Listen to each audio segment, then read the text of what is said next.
Shri Venkateswara gold తాకట్టులో ఉన్న మీ బంగారాన్ని విడిపించి కొనబడును.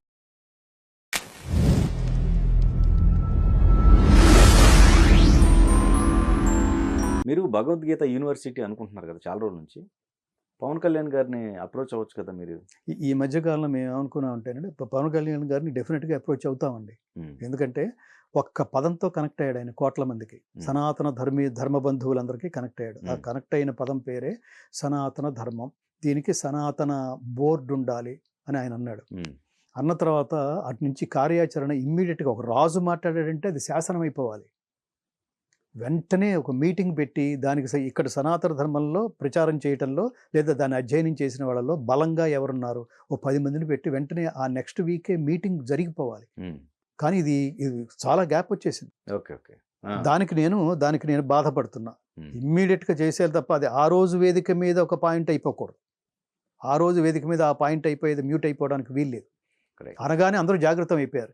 ఇప్పుడు చెప్పండి, మేము చేయడానికి సిద్ధంగా ఉన్నాం, అందరూ లేచి నిలబడ్డారు, మీరు వెళ్ళిపోయారు. అలా ఉండటానికి వీల్లేదు.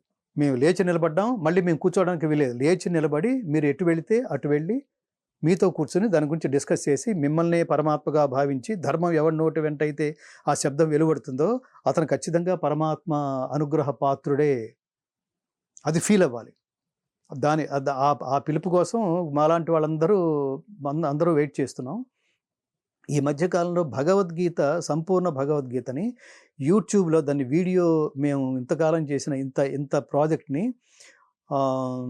మేము ప్రజలకి ఉచితంగా అందించడానికి మేము ప్రయత్నం చేస్తున్నాం. అది 2-3 నెలల్లో సాధ్యపడుతుంది. అది పవన్ కళ్యాణ్ గారు, చంద్రబాబు నాయుడు గారి చేతుల మీదుగా ఆంధ్ర రాష్ట్రంలోనూ, అది రేవంత్ రెడ్డి గారి చేతుల మీదుగా ఈ రాష్ట్రంలోనూ దాన్ని ప్రజలకు అంకితం చేయబోతున్నాం.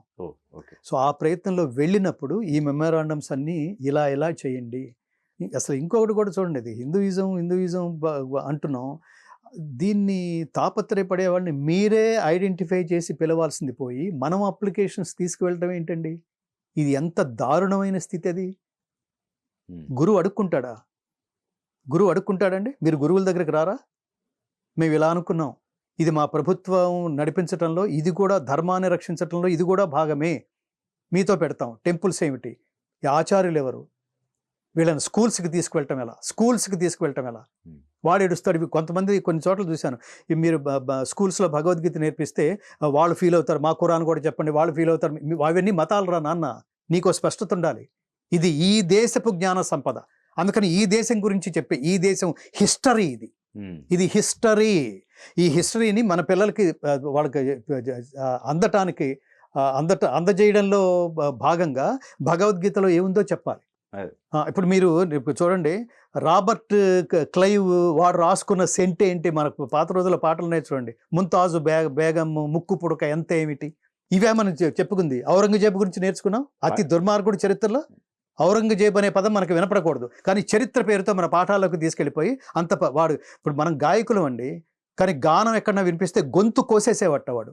గానం అంటే పాట అంటే ఈ ప్రపంచంలో శిశురువేత్తి పశురువేత్తి వేత్తి గానరసం పని అన్నాను చూడండి. జంతువులు కూడా పులకిస్తాయి ఆ సౌండింగ్ వింటే. అది మొక్కల మీద కూడా ప్రయోగం చేసి అవి ఏపుగా ఎదుగుతున్నాయి. అసలు అంటే సంగీత ప్రభావం, ఆ శబ్ద ప్రభావం, అంటే సంగీతంలో అంత సైన్స్ ఉందన్నమాట.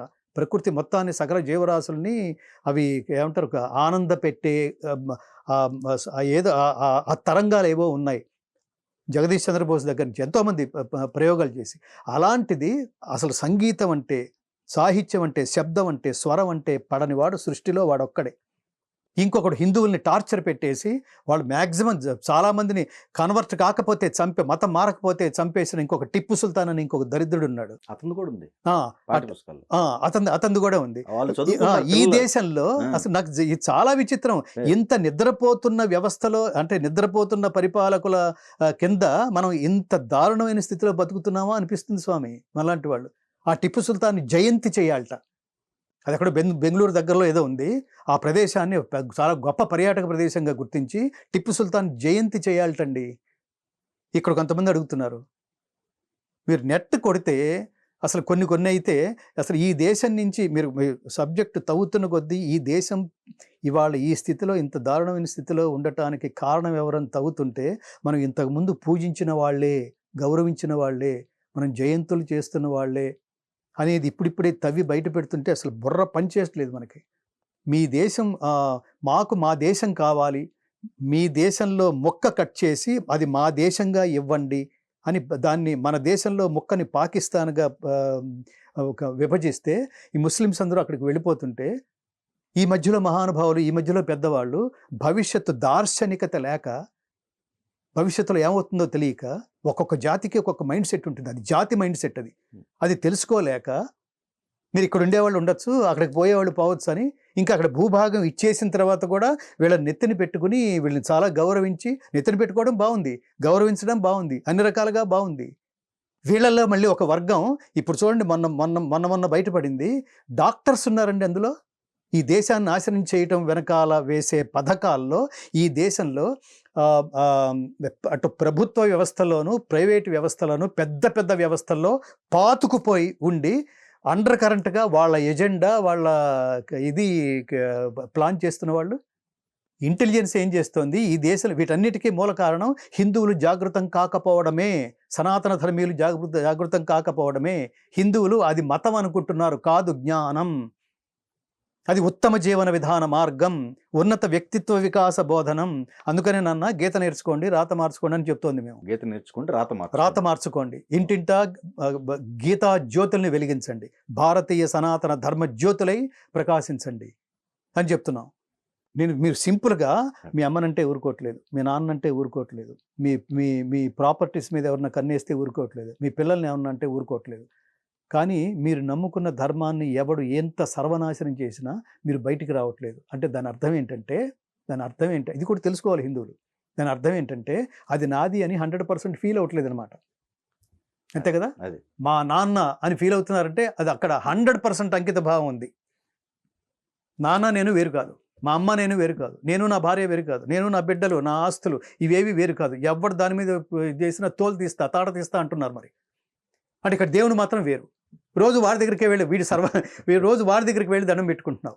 కానీ ఆ విగ్రహాన్ని, ఆ దేవాలయాన్ని కూలగొడితే మాత్రం అబ్బాయి ఆఫీస్ టైం అయిపోయింది, నేను వెళ్ళి ఇవాళ నాకు లీవ్ దొరకదు, ఇవన్నీ ఎవడు చేస్తాడు అని. కొంతమంది టైం తీసుకుని కెమెరాల ముందుకు వస్తే వాళ్ళేమో బీజేపీ వాళ్ళు అవుతున్నారు, వాళ్ళేమో వీడు బీజేపీ అని.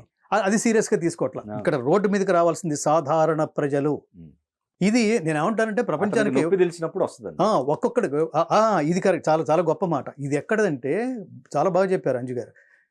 మన ఇంటి దాకా వస్తే గానీ ఈ పెయిన్ తెలియదండి. ఎగ్జాక్ట్లీ. ఇది నాది అని ఫీల్ అయితే గానీ ఆ పెయిన్ తెలియదు అంజు గారు. పెయిన్ తెలియదు. వస్తుంది కానీ వస్తుంది. ఎప్పటికైనా తెలుసుకుంటారు. ఇవంతా ఏంటంటే ఇది ఒక చక్రం. మీరు ఇందాక చెప్పిన సిస్టము, వాళ్ళ ఆలోచన విధానాలు, కుటుంబ వ్యవస్థలు, ఆహారాలు, అలవాట్లు, చీప్గా బతికేయటం, ట్రెండ్ అనుకోవటం, ఈ చెత్తా చెదారాలన్నీ మనం ఈ డ్రెస్సులో అసలు వినకూడని మాటలు మనం చాలా మాట్లాడుకున్నాం కదా. ఇదంతా చక్రం. ఒక దశలో అంత దారుణంగా ఉంటుందన్నమాట. రెండవ దశలో దీని నుంచి నేర్చుకుంటారు, చిచి అట్లా ఉండటానికి వీల్లేదని. ఇవాళ చూడండి, మా పిల్లలకి దయచేసి మా అబ్బాయికి ఏదో సంబంధం వచ్చింది ఈ మధ్యన. వాళ్ళ పిల్ల గురించి ఆయన అన్నీ పంపించాడు. అసలు అవన్నీ చాలా ముచ్చటగా ఉన్నాయి. అందులో ఆయన చివరిగా ఏం రాశాడు, మా అమ్మాయి సనాతన ధర్మ మార్గంలోనే ఉంటుంది, ఆ అమ్మాయి ఆహారం అలవాట్లు అన్నీ ట్రెడిషనల్గా ఉంటాయి, తనకి మందుగా లిక్కర్ కానీ సిగరెట్లు కానీ మాంసాహారం కానీ ఇవేవి తనకి అలవాట్లు లేవు, అలా పెంచాం అని గర్వంగా చెప్పుకుంటున్నాడండి ఆయన. అంటే చాలా మంది ఎంత దుస్థితిలో ఉన్నారో చూడండి. బ్రాహ్మణుల పిల్ల, ఆ పిల్ల. నేను ఇంకా కొన్ని వింటుంటే అసలు చాలా చాలా ఆడపిల్లలు ఏంటి మన ఛానల్స్లో చూస్తున్నాం. వీళ్ళని చూసి ఎంతమంది ప్రభావితులు అవుతున్నారు. వీళ్ళు డ్రెస్సులు ఇష్టం వచ్చినట్టు వేసి నన్ను నా డ్రెస్సుని కామెంట్ చేస్తావని ఏడుస్తుంది ఏంటి ఒక ఆవిడ. నువ్వు ఎలా ఉన్నావో అలా కామెంట్ చేస్తున్నారు. నువ్వు అలా ఎందుకున్నావు అంటే వాళ్ళని ఆకర్షించడానికి అలా ఉన్నావు అని నిస్సిగ్గుగా చెప్తున్నావు. నువ్వు అలా ఉండొచ్చా? నీకు పిల్లలు కూడా ఉన్నారు. అలా అంగాంగ ప్రదర్శనతో డ్రెస్సులు వేసుకుని, కుర్చ డ్రెస్సులు వేసుకుని జనాలు కనిపించచ్చా? రేపు వాడు పెద్దాడైన తర్వాత నీ మీద ఏ అభిప్రాయం ఉంటుంది వాడికి? అసలు ఇప్పుడు ప్రస్తుతం నీ ఇంట్లో ఉన్న భర్త అసలు వాడి ఏమిటి అమాయకుడా, అసలు అజ్ఞాన, వాడు చెప్పలేకపోతున్నాడా? చెప్పినా నువ్వు వింటలేదా?